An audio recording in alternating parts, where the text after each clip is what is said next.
نئے سبق کی طرف بڑھتے ہیں۔ بسم اللہ والحمدللہ والصلاۃ والسلام علی رسول اللہ، اشہد ان لا الہ الا اللہ وحدہ لا شریک لہ واشہد ان محمدا عبدہ ورسولہ صلی اللہ علیہ وسلم۔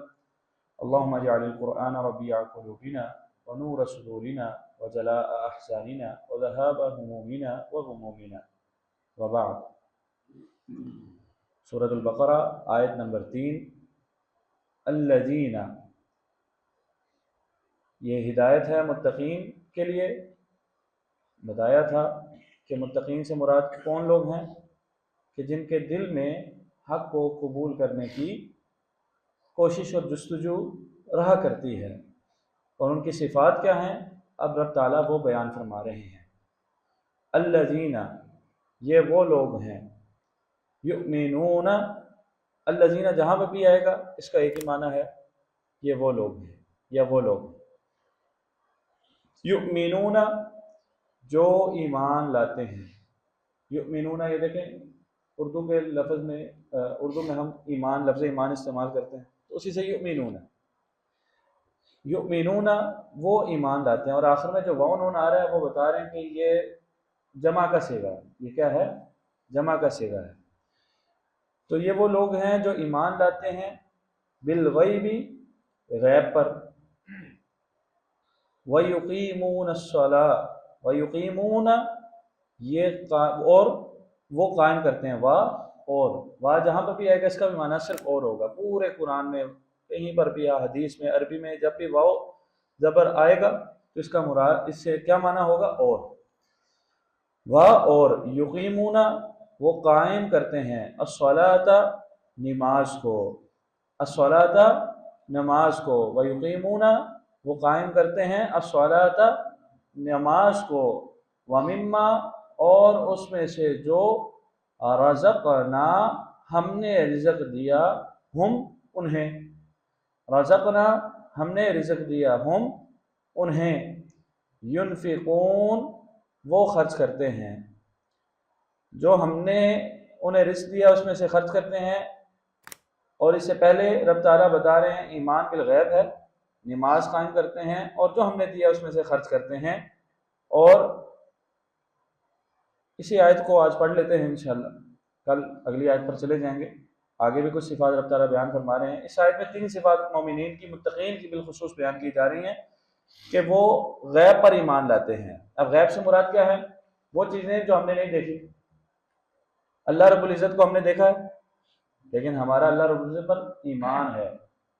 ہم جس دور میں ہیں، یا آپ علیہ السلام کے ادوار کے بعد رسول اللہ صلی اللہ علیہ وسلم کو ہم نے دیکھا، ہمارے لیے وہ بھی ایک قسم کا غیب ہے۔ ہم نے ان کے بارے میں سنا ہے اور ہم ایمان لے آئے۔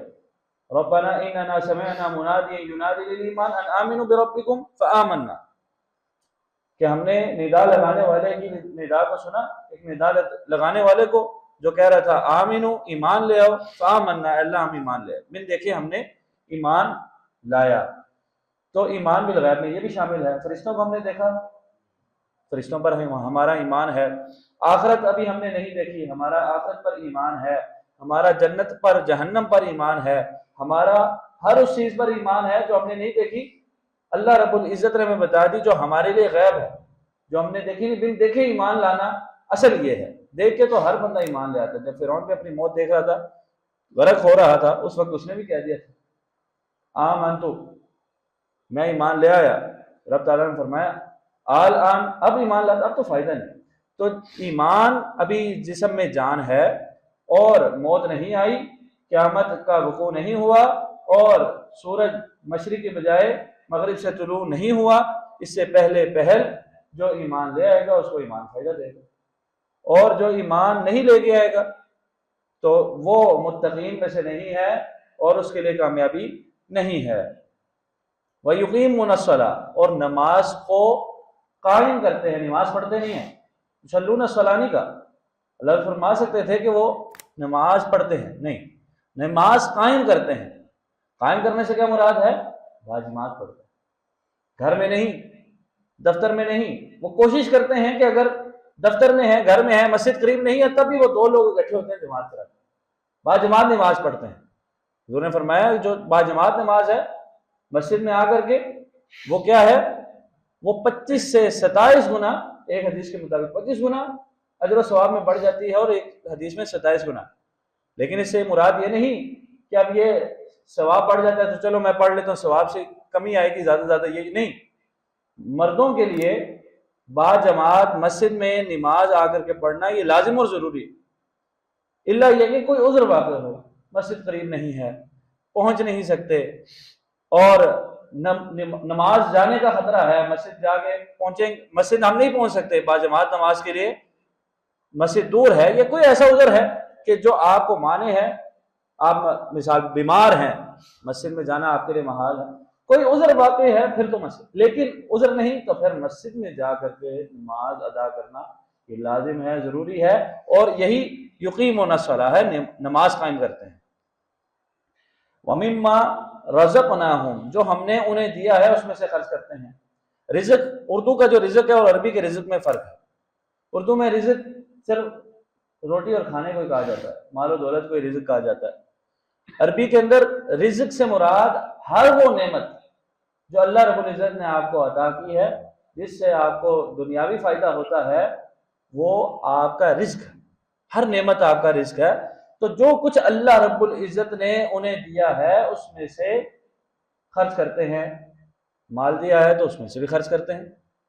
اگر اللہ رب العزت نے صحت دی ہے تو غریبوں کے، مسکینوں کے، لاچاروں کے کام آتے ہیں، ان کا بوجھ اٹھاتے ہیں، ان کے ساتھ تعاون کرتے ہیں۔ اللہ رب العزت نے اولاد دی ہے تو ان کو دین کی رستے پہ لگاتے ہیں، اللہ کی راہ پر لگاتے ہیں۔ اللہ رب العزت نے کوئی نعمت دی ہے، کوئی عہدہ دیا ہے، کوئی صلاحیت دی ہے تو اللہ رب العزت کے لیے اس میں سے حصہ رکھتے ہیں، اور کم از کم مالی صدقات میں کم از کم جو ہر شخص پر لازم اور ضروری ہے وہ زکوٰۃ ہے، فرضی صدقہ ہے۔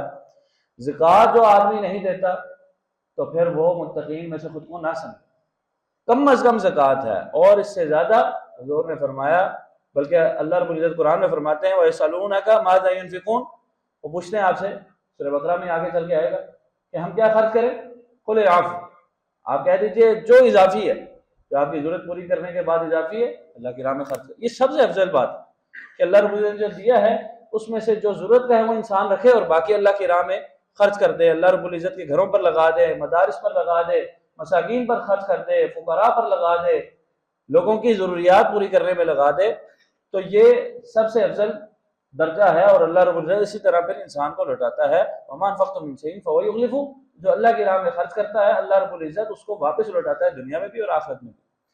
تو یہ متقین کی 3 صفات اس آیت میں ہم پڑھ چکے ہیں۔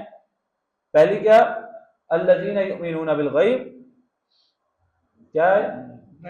غیب پر ایمان لاتے ہیں، ویقیمون الصلاۃ، نماز قائم کرتے ہیں، ومما رزقناہم ینفقون، جو ہم نے دیا ہے اس میں سے خرچ کرتے ہیں۔